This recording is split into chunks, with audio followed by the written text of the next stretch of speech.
Shalom saudara yang dikasihi Tuhan. Hari ini kita akan merenungkan firman Tuhan dari Markus pasal 6 ayat 14 sampai ayat ke-29. Saya akan bacakan ayat ke-14 sampai ayat ke-16. Raja Herodes juga mendengar tentang Yesus, sebab namanya sudah terkenal dan orang mengatakan, Yohanes Pembaptis sudah bangkit dari antara orang mati, dan itulah sebabnya kuasa-kuasa itu bekerja di dalam dia. Yang lain mengatakan dia itu Elia, yang lain lagi mengatakan dia itu seorang nabi sama seperti nabi-nabi yang dahulu.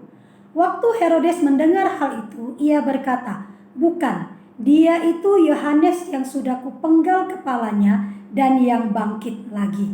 Saudara, bagian firman Tuhan ini memberitahukan tentang bagaimana Yohanes Pembaptis mati dibunuh. Sebenarnya yang menjadi inti dari periokop ini bukanlah pada kematian Yohanes Pembaptis, melainkan pada reaksi Herodes mendengar tentang Yesus yang sudah terkenal dan menakjubkan itu. Terhadap Yesus yang seperti ini, ada orang yang mengatakan bahwa Yesus ini adalah Elia. Ada juga yang bilang, oh bukan Elia tapi salah seorang nabi sama seperti nabi-nabi zaman dahulu. Namun ada juga orang lain termasuk Herodes yang mengatakan bahwa Yesus ini adalah Yohanes Pembaptis yang sudah mati di penggalnya namun hidup lagi. Nah, ternyata ceritanya begini. Ternyata Raja Herodes, yaitu Herodes Antipas ini dia mengambil istri secara tidak benar, yaitu dia mengambil istri dari saudaranya Herodes Filipus. Mengambil istri orang lain jelas adalah tidak benar. Dan sebagai seorang nabi Tuhan, hamba Tuhan, maka Yohanes Pembaptis menegur dia. Di ayat ke-18 dikatakan bahwa Yohanes pernah menegur Herodes.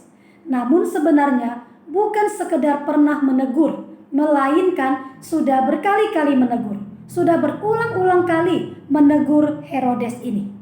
Bagaimana respon dari mereka yang ditegur?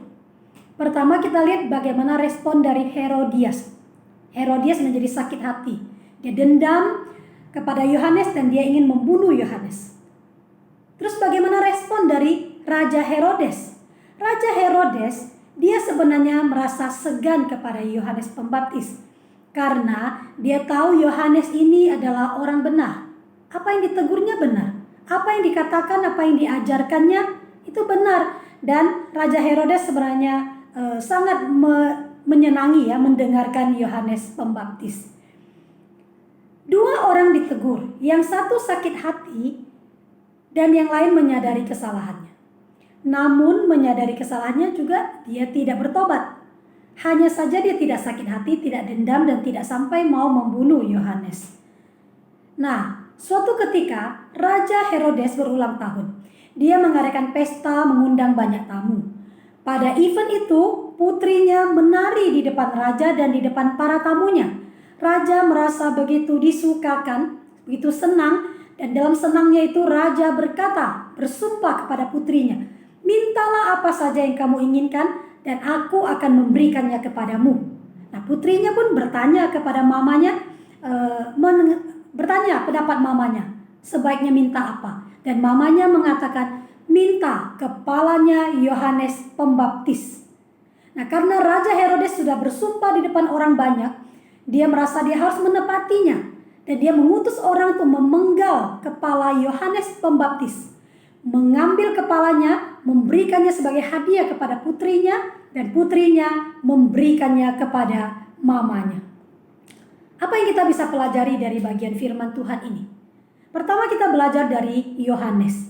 Sebagai anak-anak Tuhan, sebagai duta Tuhan di dunia ini, kita harus selalu mengatakan kebenaran. Tidak boleh kompromi terhadap dosa, hanya karena yang kita hadapi itu adalah orang-orang penting, orang kaya, orang berpengaruh atau apa. Kalau satu kali kita sampaikan kebenaran tidak didengarkan, kita akan tetap konsisten.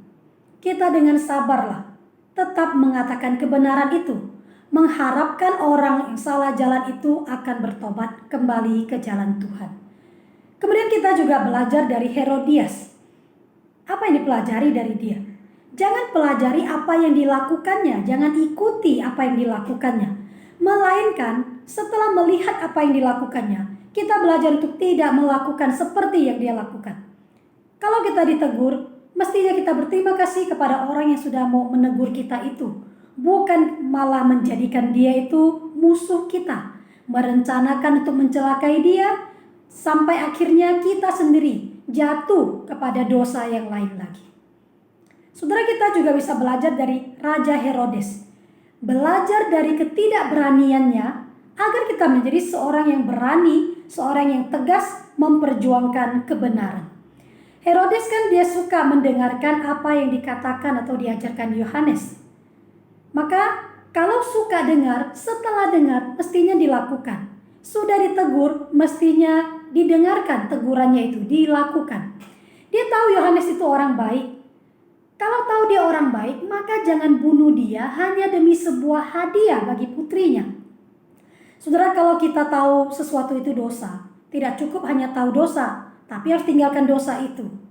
Begitu juga kalau kita tahu sesuatu itu benar, tidak cukup hanya sampai tahu saja, melainkan kita harus memperjuangkan kebenaran itu. Saudara, ketika Herodes mengatakan bahwa Yesus yang terkenal itu adalah Yohanes Pembaptis yang sudah bangkit, dia mengatakannya dengan bingung. Dia bingung kenapa orang yang sudah dia penggal itu bisa bangkit lagi. Dia juga mengatakannya mungkin dengan cemas, karena orang yang tidak bersalah yang telah dia bunuh itu sekarang ada lagi. Ketika orang lain menduga itu Elia, itu nabi-nabi lain, kenapa Herodes bisa menduga bahwa itu adalah Yohanes Pembaptis? Saudara, orang yang melakukan kesalahan, ketidakbenaran, lepas dari tanggung jawab, dia tidak akan merasa tenang di dalam hidupnya. Hatinya gelisah, dikejar perasaan bersalah. Sampai kapan? Sampai dia mau menundukkan dirinya kepada Tuhan. Saudara, marilah kita hidup dengan hati nurani yang murni. Bila kita telah melakukan suatu dosa, apalagi kalau Tuhan telah memakai seseorang untuk menegur kita, mengingatkan kita, jangan kita menyangkal. Jangan juga kita kemudian mendendam kepada orang itu, apalagi sampai berniat jahat terhadap orang itu.